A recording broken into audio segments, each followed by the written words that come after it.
আমাদের মেয়েদের জীবনটা শুধু রান্নাবান্না করতে করতেই চলে যায়। আজকে না হয় একটু রান্নাঘর থেকে ছুটিয়ে নিয়ে নিলাম, আর সবসময় তো রান্নাবান্নার ভিডিওই শেয়ার করি। আজকে না হয় একটু ঘোরার ভিডিওটা শেয়ার করব। সো হ্যালো এভরিওয়ান, আসসালামু আলাইকুম। সবাই কেমন আছেন? অনেক দিন পরে আপনাদের ভাইয়া আর তৌসিফকে নিয়ে বাহিরে একটু ঘুরতে বের হইলাম। ফার্স্টে হচ্ছে আমরা সুন্দর করে রেডি হয়ে রিক্সা নিয়ে বের হয়ে গেলাম। মানে আজকে যাব হচ্ছে মেট্রো রেল দিয়ে ঘুরতে দিয়াবাড়ি। এই প্রথম হচ্ছে আমি মেট্রো রেলে উঠতেছি। তো রিক্সা নিয়ে কারণ বাজার মোড়ে চলে আসলাম। এখান থেকে হচ্ছে মেট্রো রেলের স্টেশন আছে, যেহেতু আমাদের বাসার কাছে, তো এখান থেকে উঠলেই অনেক সুবিধা হবে। যাই হোক, আমরা কিন্তু মেট্রো রেলের টিকিট কাটার জন্য সিরিয়ালে দাঁড়ায় আছি। আমার কাছে খুবই অবাক লাগলো যে এই মেট্রো রেলে এসেও আমাদেরকে সিরিয়ালে ধরতে হয়। এই জিনিসটা আমার কাছে খুবই একটু বিরক্ত লাগছে, কারণ এই টিকিট কাটতে আমাদের আধা ঘন্টা চলে গিয়েছে। যাই হোক, টিকিটটা কিন্তু অনেক সহজে কেটে নিয়েছি। ফার্স্টে একটু ভয় পাইছিলাম যে কিভাবে কাটবো, তো একটা ভাইয়ারটা দেখে দেখে তারপর হচ্ছে আমরা করেছি। তো টিকিট কেটে চলে আসলাম ট্রেনের সামনে, আর এসে দেখি ও মাই গড, এটা কি লোকাল বাস নাকি ট্রেন বুঝতেছি না। এত পরিমাণ ভিড় ছিল যে আমরা একটা দরজা ওপেন করার পরে আর ঢুকতে পারি নাই।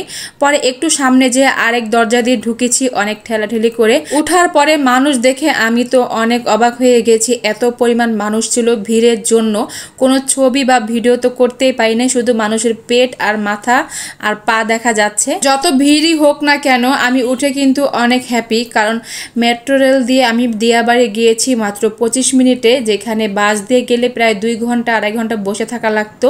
বাসে যাওয়ার থেকে এই মেট্রো রেলে ঠেলাঠেলি করে যাওয়া অনেক ভালো। তো আমরা কিন্তু দিয়াবাড়ির স্টেশনে চলে আসছি, আর এখান থেকে রিক্সা নিয়ে নিয়েছি। আমি তো স্টেশন থেকে নেমে বুঝতে পারছি না কোথায় যাব কাশফুল দেখতে। তো রিক্সাওয়ালা ভাইয়াটা বলতেছিল, আপু চলেন আমার রিক্সা করেই আমি আপনাদেরকে সুন্দর জায়গায় নিয়ে যাই। উত্তরা 18 নম্বর সেক্টরে ওইখানে লেক পার্ক আছে, আপনারা ওইখানে লেকেও ঘুরতে পারবেন, প্লাস কাশফুলও দেখতে পারবেন। তো ফাইনালি আমরা লেক পার্ক চলে আসছি, আর আসার পর দেখেন কত সুন্দর বাতাস, আমার চুলগুলো সব আউলায় যাচ্ছে।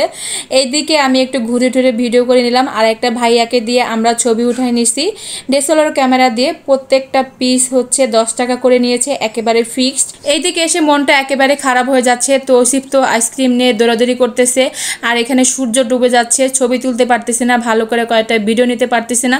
আশেপাশে যে ঘুরবো সেইটাও কোনো পরিস্থিতি ছিল না। যাই হোক, মন খারাপ নিয়ে কিন্তু যতটুকু পেরেছি করে নিয়ে চলে আসছি। আর আসার সময় এখানে বউবাজার নামে একটা বাজার আছে, এই বাজারে নাকি সবকিছু ফ্রেশ পাওয়া যায়। তো বাজারে ঢুকে দেখি পুরো বাজারটা অন্ধকার হয়ে আছে, মানে কোন দোকানে কি বিক্রি করতেছে ভালোভাবে দেখা যাচ্ছে না। তো আমরা এই আন্টির দোকান থেকে 1 কেজি পেঁপে নিয়ে নিয়েছি। এদিকে আপনাদের ভাইয়ার মনে হয় মানিব্যাগ থেকে টাকা বের করতে কষ্ট হচ্ছে, মানে একেবারে সে শুয়ে পড়তেছে। যাই হোক, একটু মজা করলাম। বউবাজারের পাশেই কিন্তু হাঁসের মাংস, চাপটি, রুটি, তারপর বিভিন্ন রকমের ফাস্টফুডের দোকান আছে। তো আমরা গিয়েছিলাম হাঁসের মাংস দিয়ে চাপটি খেতে। এখানে এসে ছেলে প্ল্যানটা একেবারে নষ্ট করে দিল। এখানে এসে পিৎজার দোকান দেখে এখন আর হাঁসের মাংস দিয়ে চাপটি দিয়ে খাবে না, বাসা থেকে বলে গিয়েছে ওগুলা খাবে, আর ওইখানে যে ওর প্ল্যানটা চেঞ্জ করে ফেললো।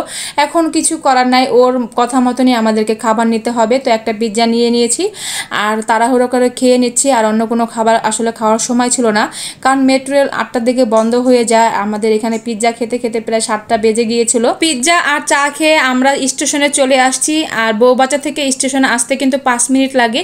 এইখানে এসে আলু ভাজা দেখে ও বলতেছে, আম্মু আমি আলু ভাজা খাবো। আর আপনাদের ভাইয়া এই ফাঁকে কি করছে, ওকে আলু ভাজা কিনে দিল, আর আমরা এখানে দাঁড়িয়ে দাঁড়িয়ে আলু ভাজা খাচ্ছি। আর উপর দিয়ে ওই যে ট্রেন যাচ্ছে, সেই ট্রেনটা দেখতেছি। মানে তখন প্রায় 7:30টা বেজে গিয়েছে। যাই হোক, আমরা আবার উপরে চলে আসছি টিকিট কাটার জন্য। আপনাদের ভাইয়াকে আবার সিরিয়ালে দাঁড়া করে দিলাম।